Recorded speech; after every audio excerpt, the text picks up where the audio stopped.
नमो बुद्धाय।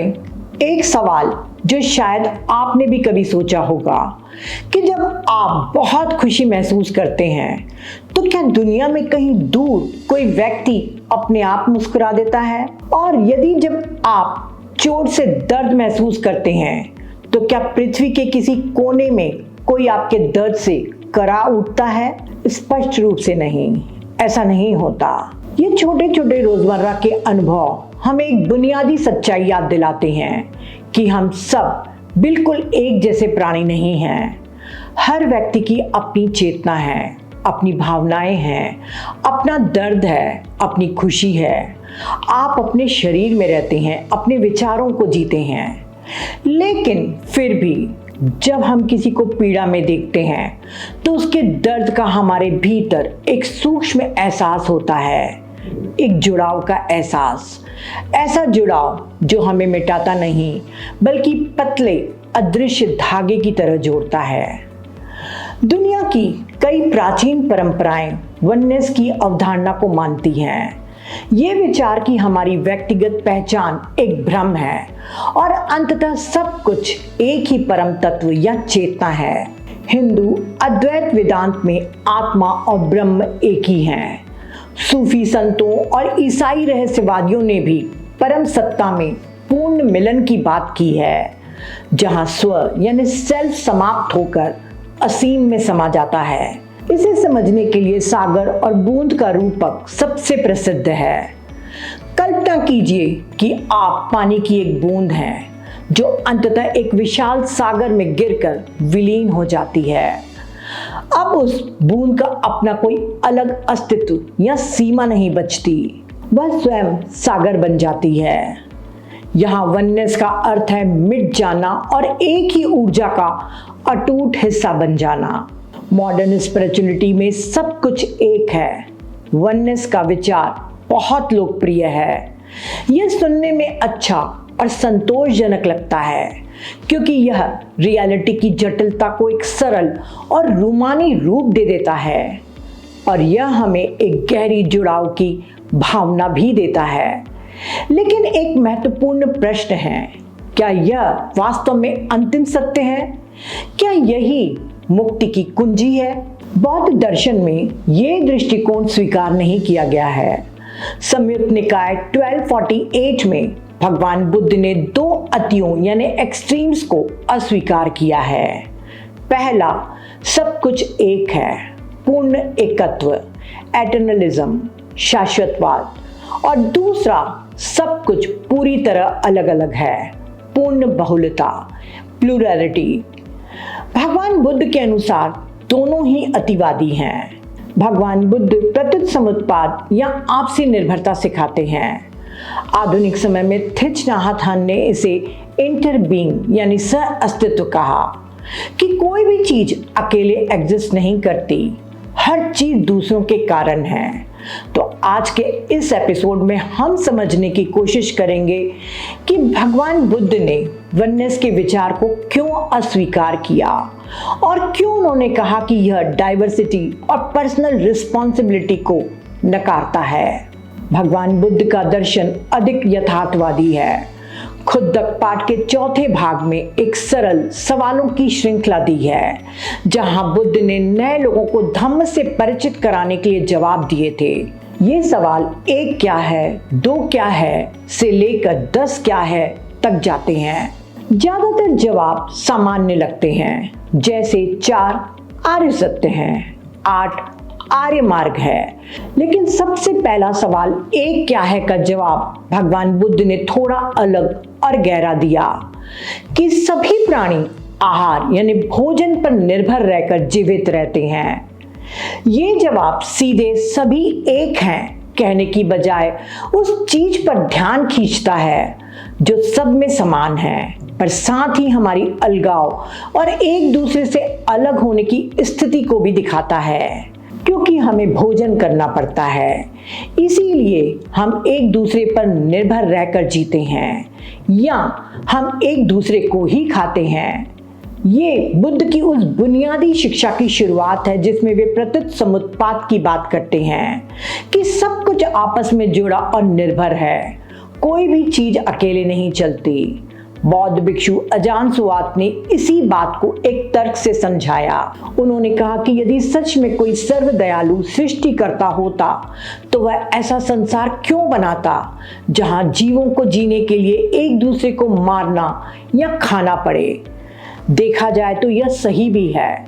Ecology के food chains के अनुसार हम भोजन के लिए पौधे पशुओं पर निर्भर हैं। और अजानसुआत ने आगे कहा कि यदि वास्तव में हम सब पूरी तरह एक होते तो एक व्यक्ति के भोजन करने से सबका पेट भर जाना चाहिए था। लेकिन वास्तविकता यह है कि हर जीव का शरीर अलग है, हर किसी की भूख अलग है। हमारा भोजन अक्सर किसी दूसरे जीव के श्रम या मृत्यु से आता है, अर्थात हम परस्पर निर्भर हैं। मध्यम निकाय 22 में बताया गया है कि भगवान बुद्ध ने एक बहुत सरल तर्क दिया है कि यदि हम और ब्रह्मांड सच में एक ही होते तो हमें ब्रह्मांड पर पूरा नियंत्रण होना चाहिए था। लेकिन वास्तविकता क्या है? हम अपने शरीर को भी पूरी तरह नियंत्रित नहीं कर सकते। हम बीमारी से नहीं बच सकते, हम बूढ़े होने से नहीं बच सकते, हम मृत्यु को नहीं रोक सकते। इससे स्पष्ट है कि हम और ब्रह्मांड पूरी तरह एक नहीं हैं। भगवान बुद्ध ने वननेस को अतिवादी दृष्टिकोण माना। इसके कारण इस प्रकार हैं। पहला, जागृति में बाधा। मुक्ति के लिए आवश्यक है कि हम शरीर, मन और अनुभवों को अनात्म नॉन सेल्फ के रूप में देखें। सब एक हैं मानने से यह समझ विकसित नहीं होती। दूसरा, दुख समाप्त नहीं होता। भले ही कोई व्यक्ति सब एक है जैसा अनुभव करे, फिर भी अनित्य और परिवर्तन बने रहते हैं। इसीलिए केवल एकत्व का अनुभव दुख का अंत नहीं करता। तीसरा, नियंत्रण का अभाव। यदि हम और ब्रह्मांड सच में एक ही होते तो हमें पूरे ब्रह्मांड पर नियंत्रण होना चाहिए। लेकिन वास्तविकता में हम अपने शरीर और आसपास के वातावरण को भी पूरी तरह नियंत्रित नहीं कर पाते। चौथा, जीवों की वास्तविक भिन्नता। हर जीव का शरीर अलग है। एक व्यक्ति के खाने से दूसरे का पेट नहीं भरता। इससे स्पष्ट है कि जीव पूरी तरह एक नहीं है। पांचवा, व्यक्तिगत अनुभव अलग अलग। हम किसी दूसरे का दर्द, विचार या अनुभव सीधे उसी तरह महसूस नहीं कर सकते। यह आंतरिक अनुभवों की भिन्नता को दिखाता है। छठवां, कर्म और व्यक्तिगत जिम्मेदारी। बौद्ध शिक्षा में कर्म महत्वपूर्ण है। हम अपने कर्मों से भविष्य बनाते हैं। सब एक है का विचार व्यक्तिगत जिम्मेदारी को कमजोर कर सकता है। सातवां, नैतिक स्पष्टता की कमी। यदि सब कुछ एक है तो बुराई भी उसी एकता का हिस्सा होगी, जिससे सही और गलत के बीच का अंतर धुंधला हो जाता है।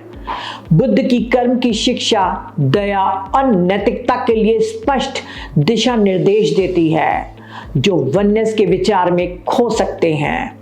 वननेस की अवधारणा इसलिए प्रचलित हुई क्योंकि मेडिटेशन के गहन चरणों में ऋषियों और कई साधक अक्सर एक ऐसी अवस्था का अनुभव करते हैं जहां उनके व्यक्तित्व की सीमाएं विलीन हो जाती हैं और वे जगत के साथ एक अद्वैत या एकत्व का अनुभव करते हैं। क्योंकि ये अवस्था अत्यंत शांत और आनंदपूर्ण होती है, जिसके कारण यह इनफाइनाइट कॉन्शियसनेस या वननेस एक्सपीरियंस को ही अंतिम सत्य समझते हैं और आध्यात्मिक यात्रा की पराकाष्ठा मान लेते हैं। लेकिन भगवान बुद्ध ने चेतावनी दी कि यह भी अंतिम मुक्ति नहीं है, क्योंकि ऐसी अवस्थाएं भी मन द्वारा निर्मित यानी फैब्रिकेटेड और अस्थायी होती हैं। इसलिए उनसे भी आसक्ति नहीं करनी चाहिए। मुक्ति के लिए जरूरी है कि अनुभवों को मैं या मेरा न मानना। जब तक हम किसी अनुभव को स्वयं या वननेस मानते रहेंगे, तब तक उससे पूरी तरह मुक्त नहीं हो पाएंगे। इससे स्पष्ट होता है कि सब कुछ एक है का विचार मन की धारणा है, न कि वास्तविक अनुभवजन्य सत्य यानी कि एम्पिरिकल रियलिटी नहीं है। समस्या यह है कि जब हम सब कुछ एक मान लेते हैं तो हम अनात्म यानी नॉन सेल्फ को नहीं देख पाते। बौद्ध दर्शन की सबसे क्रांतिकारी शिक्षा अनात्म है। इसे सुनकर पहले लगता है कि क्या मैं कुछ नहीं हूं, शून्य हूं? नहीं, अनात्म का मतलब अभाव नहीं है बल्कि प्रवाह है। शरीर बदल रहा है, विचार आते जाते हैं, भावनाएं उठती हैं गिरती हैं, कोई स्थायी मैं नहीं है। जब हम इसे देखते हैं कि यह मैं नहीं हूं, यह मेरा नहीं है, तो आसक्ति कम होती है। तब दुख से मुक्ति की राह खुलती है। सभी चीजें इंडिपेंडेंट सेल्फ यानी कि स्वतंत्र स्व नहीं है, बल्कि कारण परिणाम के आधार पर उत्पन्न होती हैं, अर्थात अनात्म है। इसीलिए बौद्ध दृष्टि में एकत्व एक सुखद लेकिन भ्रामक विचार हो सकता है, क्योंकि यह रियलिटी को सही ढंग से देखने, अनित्य, अनात्म और परस्पर निर्भरता की प्रक्रिया को बाधित कर सकता है। भगवान बुद्ध का प्रत्युत समुत्पाद किसी यूनिवर्सल वननेस का सिद्धांत नहीं है, बल्कि हमारे व्यक्तिगत अनुभव की प्रक्रिया का विश्लेषण है। इसके अनुसार संसार की शुरुआत हमारे लिए उन अनुभवों से होती है जो 6 इंद्रियों के माध्यम से उत्पन्न होते हैं, जिनसे तृष्णा पैदा होती है और यही दुख का कारण बनती है। यह पूरी प्रक्रिया हर व्यक्ति के भीतर अलग अलग घटित होती है। जैसे कोई व्यक्ति दूसरे के द्वारा देखे गए लाल रंग का अनुभव सीधे नहीं कर सकता, इसीलिए बुद्ध ने बताया कि दुख का कारण भी व्यक्तिगत है, उसका समाधान भी व्यक्ति को स्वयं अनुभव करना होता है, जिसे पच्चतम वेदितव्यो कहा गया है, अर्थात सत्य जिसे हर व्यक्ति को स्वयं जानना पड़ता है। बौद्ध टीचिंग्स का परम लक्ष्य निब्बान को प्राप्त करना है। इसका अर्थ किसी यूनिवर्सल माइंड में विलीन होना या किसी शाश्वत आत्मा को पाना नहीं है। निब्बान का वास्तविक अर्थ है तृष्णा, आसक्ति और कुछ बनने की प्रक्रिया यानी बिकमिंग का अंत हो जाना। यह कोई स्थान या विशेष अवस्था नहीं है, बल्कि वह स्थिति है जहां मन की सभी मानसिक रचनाएं यानी फैब्रिकेशंस पूरी तरह शांत हो जाते हैं। निब्बान अच्छा बुरा जैसी श्रेणियों से परे है, फिर भी इसे सीधे अनुभव किया जा सकता है। निब्बान कोई मंजिल नहीं है जहां पहुंचना है, बल्कि यह पूर्ण स्वतंत्रता है जब मन की सारी गतिविधियां शांत होकर पूर्ण मुक्त हो जाती हैं। फिजिक्स हमें क्वांटम एंटेंगलमेंट से एक आश्चर्यजनक सत्य दिखाता है। 2 कण चाहे कितने भी दूर क्यों न हो, एक दूसरे से जुड़े रहते हैं, एक अदृश्य धागे से बंधे, एक दूसरे को तुरंत प्रभावित करते हुए। आइंस्टीन ने इसे खूबसूरती से कहा था, मनुष्य उस संपूर्ण का एक हिस्सा है जिसे हम ब्रह्मांड कहते हैं, समय और स्थान में सीमित एक हिस्सा। वह खुद को बाकी से अलग महसूस करता है। यह उसकी चेतना का एक तरह का ऑप्टिकल भ्रम है, लेकिन यह अलगाव का भ्रम ही हमें कैद करता है और मुक्ति इसी भ्रम से मुक्त होने में है।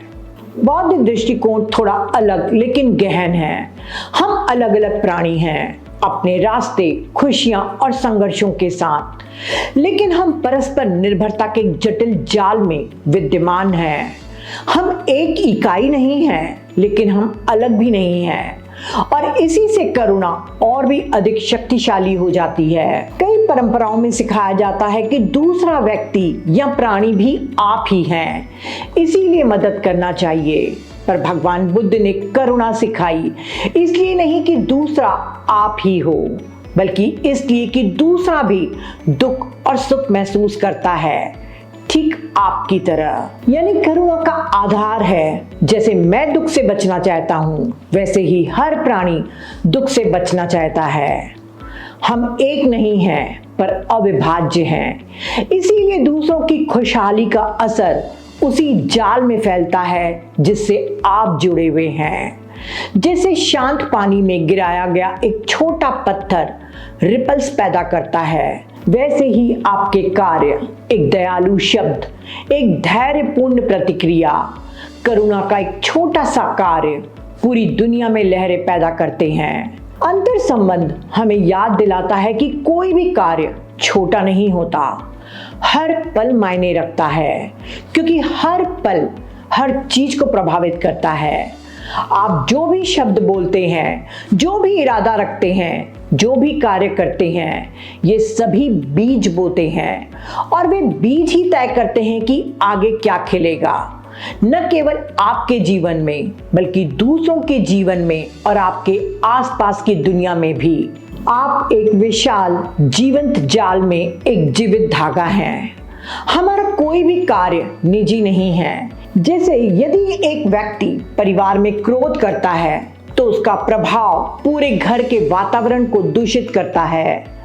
इसी प्रकार भ्रष्टाचार या अन्याय जैसे अकुशल कर्म पूरे समाज के नैतिक क्रम को अस्त व्यस्त कर देते हैं। इसीलिए आपके द्वारा लिया गया हर निर्णय इस स्वरूप को आकार देने में सहायक होता है।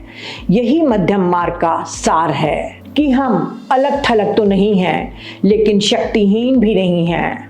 हम इस जाल का हिस्सा हैं और जो कुछ भी करते हैं उसकी गूंज पूरे जाल में सुनाई देती है।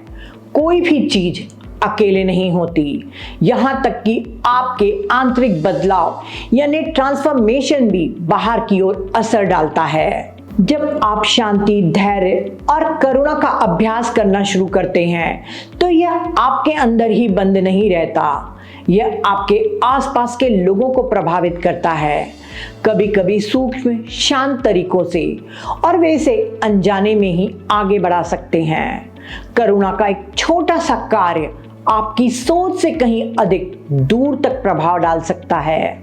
लेकिन सवाल उठता है, अगर कोई स्थायी स्व यानी परमानेंट सेल्फ नहीं है तो कर्म क्यों मायने रखते हैं? भगवान बुद्ध कहते हैं कि बिल्कुल मायने रखते हैं, क्योंकि सब कुछ परस्पर जुड़ा है। आपका हर कार्य, शब्द, इरादा, क्रिया बीज की तरह है।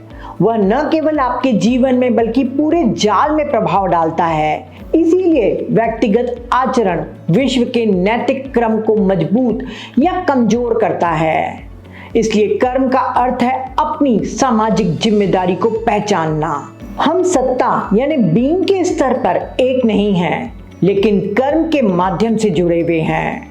बुद्ध ने हमें कम बंधु कहा है। हम कर्म से संबंधित हैं। हमारा संबंध इस बात से तय होता है कि हम एक दूसरे के साथ कैसा व्यवहार चुनते हैं। यदि हम किसी यूनिवर्सल वननेस का मात्र हिस्सा होते तो इच्छाओं और प्रवृत्तियों के सामने कोई स्वतंत्रता न होती।